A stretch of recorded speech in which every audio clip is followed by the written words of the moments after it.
Kasama po natin si Sir Al Sekitali, ang Senior Budget Specialist po ng grupong Social Watch Philippines. Good morning, sir.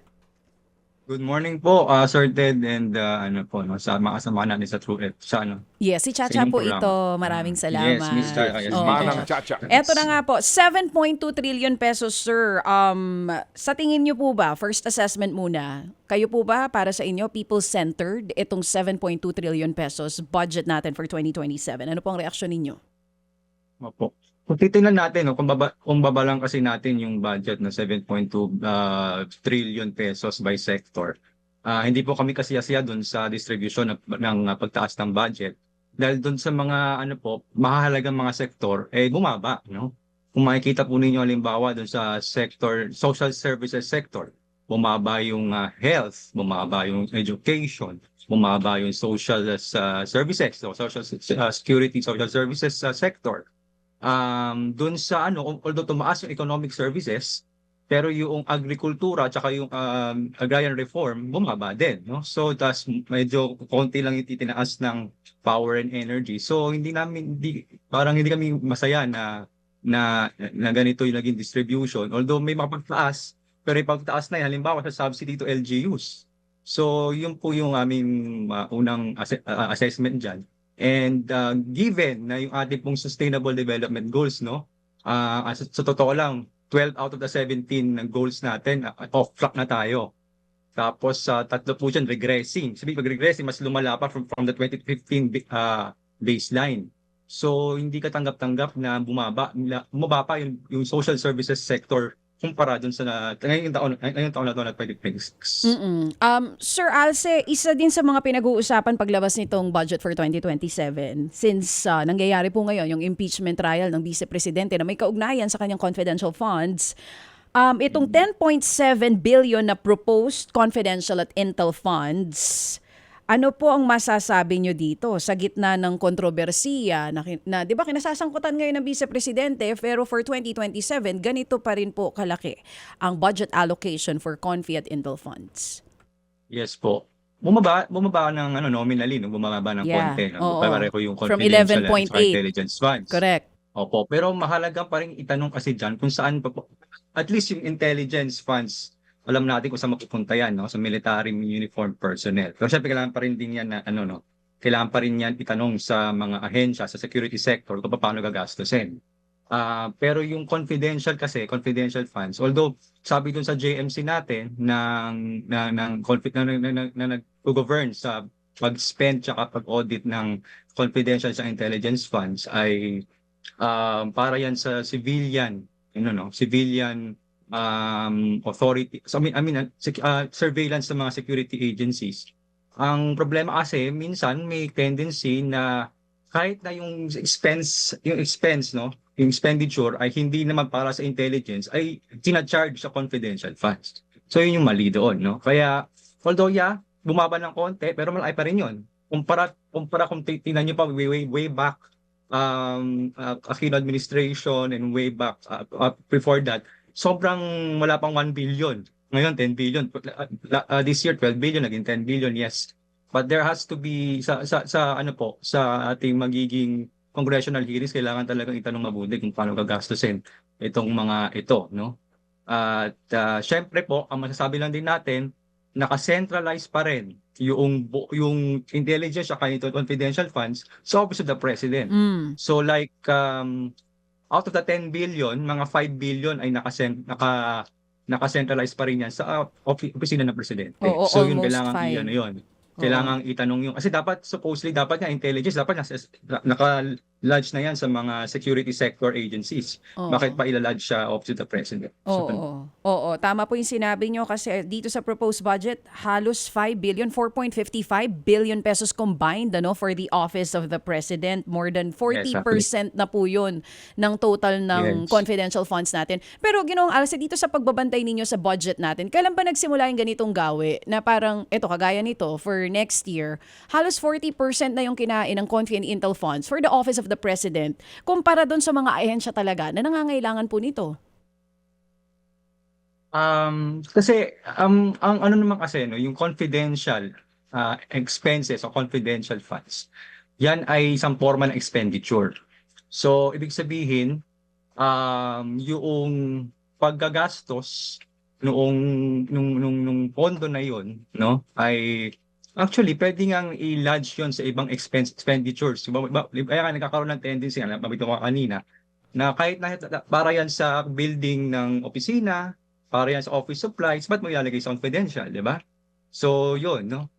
Yun yung mga nagiging problema pagdating sa ganyan. At kung makikita ninyo, yung medyo gumawa rin kami ng trend dyan, talagang simula pagkatapos ng Aquino administration, talagang tumaas na yan, 1 billion, tapos biglang lumulobo na hanggang sa na-maintain yung ganyang budget level na nasa mga 10 to 12 billion.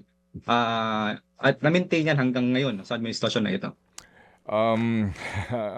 Sabi nga ni presiding officer, ang problema din kasi nga dyan, Sir Alce, kasi unlike ngayon, nalantad yung sinasabing liquidation, hindi mo nga alam, di ba? Yung liquidation nung gumagamit ng confidential at saka intelligence fund na iyan. Bulag tayo dyan. Yes, tama po yan. Unless and until maging issue yan for impeachment ng nakaupong presidente, di ba, Alce, no? So, yes. okay. Ang problema din po kasi sa confidential and intelligence funds, although syempre na-audit naman yan, merong ICFAO, yun yung unit na nag-audit yan. Ang problema kasi yung kapangyarihan para i-audit yan ay nasa chairperson ng COA. At ang ano po kasi doon is that hindi yan nagiging parte ng annual audit report. Unless yan ay i-demand. Babawa yung report doon sa paggamit ng confidential funds ng OVP, hiningi yun ng Congress. Kaya natin na nakita. Pero kung hindi yun hiningi ng Kongreso o ng Kamara, hindi natin makikita yun. Opo. No? Kasi So, kasi ang meron lamang diyan kopya ay yung Speaker at yung Senate President and Office of the President, no? Ang may kopya Kaya na. ang panawagan talaga dyan, Sir Ted, tsaka DJ Chacha, kailangan maging parte ng annual audit report. Okay, of course, to the extent na possible na, of course, may mga, pa rin yan, may mga confidential, mapapangalan, pero at least magbigay ng audit, kasi may portion naman yan sa audit report, makikita, yung mga statutory obligations, nire-report naman yan ng COA. So, hopefully, sa mga susunod, ang panawagan ay maging parte ito ng annual audit report. Sige. So, ito lang, Alce, yung DPWH budget from present, tinaasan, di ba? Tumaas, Yes, right? correct. Public Opo, Works, right? Tumaas po. Tinaas na nila. 2027 budget is considered now as an election budget. Kasi nga 2028 ang halalan eh. So, importante Tama po yan. itong deliveries, quote-unquote, para sa mga miyembro ng Kongreso, no? So, anong tingin nyo rito? Dito sa Public Works budget na ito? Ito pong public works na budget, although syempre medyo pa rin yan, kumpara sa mga nakaraang taon. Pero kasi ang kailangan bantayan natin talaga dyan yung tinatawag na convergence and special support programs. No? Nagkakahalaga yan ng 107 yata, no? Billion, if I'm not mistaken, ngayon, for next year. Pero notorious yan, mga previous years, talagang sumobrang lumobo yan, no? Diyan kasi nilalagay yung mga insertion, no? Yung sa convergence and special support programs. Ang problema po sa CSSP kasi, yan yung mga basic infrastructure program, tsaka yung mga CPAG, strengthening infrastructure, poverty, alleviating gaps. Yan kasi po, actually may isang study dyan na nagsasabi na duplication siya. Bakit? Kasi meron na tayong flood management program, meron na tayong asset preservation program, meron na tayong bridge program, local program.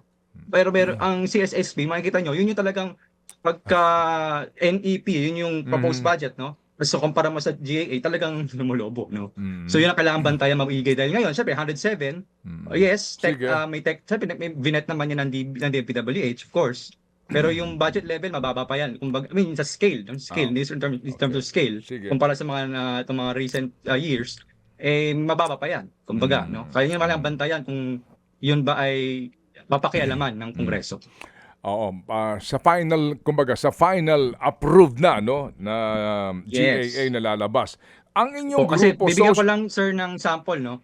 meron na tayong flood management program na program para sa DPWH. Pero meron pang flood mitigation structures under Yes. CSSP. Kaya yung Yes. sinasabi na duplication. Yung nga binabanggit din namin sa aming mga nagdaang diskusyon dito, may CPAG, may BIP, may flood management, naipaliwanag po natin yan. Pero pag binasa mo nga in detalye, pare-pareho lang, di ba? So duplication Yes. nga. Mhm. Okay, ito ngayon ang tanong, yan bang grupo yung Social Watch Philippines, talaga bang nagiging bahagi kayo ng diskusyon? Kasi nagsasabi itong si Binibining Swansing na Appropriations Committee chairperson na open to the public ang budget deliberations. Naniniwala ba kayo sa kanya? Meron kasing last year, meron kasing CSO mechanism, engagement mechanism na ginawa yung House, no? Ibang mga grupo sumali, pero kasi kami nung nakita namin yung terms specifically dun sa interim guidelines. CSO observers lang yung mga doon, no? CSOs. Although nakaka-attend sila, no? Kasi hindi kami sumali, pero yung ibang mga grupo sumali.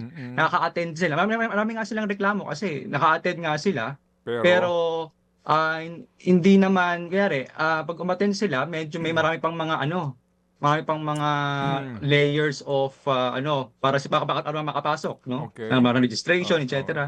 Tapos hindi naman talaga nababasa yung mga nila, no, yung mga Input. dito, yung mga input o yung interpretation questions kasi nag-submit yan nag-submit ng interpretation questions sa mga pero hindi naman nababasa din. Ang ayaw kasi natin na naging spectator lang ang CSOs, no, ang civil society, ang mga kababayan natin. Ang gusto natin maging active participant sa budget legislation, kasi budget legislation phase na tayo ngayon. Itong mga nakaraang kongreso, as in mga nakaraang kongreso po, na-allow naman ang Social Watch among other organizations also na maging resource persons during the actual budget hearings. Actually, yung sa Senado, at least kami, nakaupo kami dun sa kinonduct ni then Senate Finance Committee Chair, Senate President Win Gatchalian ngayon, hearing with CSOs. So, magandang step yun. Pero sana naman sustain yung ganun, no? Nakakapag-present kami ng position papers namin, ng aming budget analysis, mga proposals, no? Oo. Dahil Sige. meron din kaming ambag. Meron tayong mga ambag para dito sa ating pambansang budget at karapatan ng mga mamamayan na makilahok sa budget dahil ito ay pera natin. Sige, salamat na marami sa iyong panahon na ALSE sa aming programa at katuwang niyo kami dito sa isyong ito. Maaari Maraming salamat po. Maraming salamat po. mag-ambag, nga lamang kung tatangkilikin nga yung ambag na binibigay po ng tulad ninyo, ito pong mga civil society organizations o CSO. Salamat na marami, ALSE, sa iyong panahon. Thank you. Salamat na marami. Si Mr. Alce Kitalig ng Social Watch PH. Mga kapatid, patuloy po kayong tumutok sa 105.9 True FM para sa totoong balita, impormasyon, music, and entertainment. Mag-subscribe sa aming YouTube channel at podcast at sundan nyo kami sa Facebook, Instagram, X at TikTok sa True Network PH. Bisitahin din po ang aming official website, truefm.ph. At panoorin din kami sa True TV Signal, Channel 19. Kami po ang 105.9 True FM. Laging true sa'yo, kapatid. Tayo sa totoo, tunay at tapat.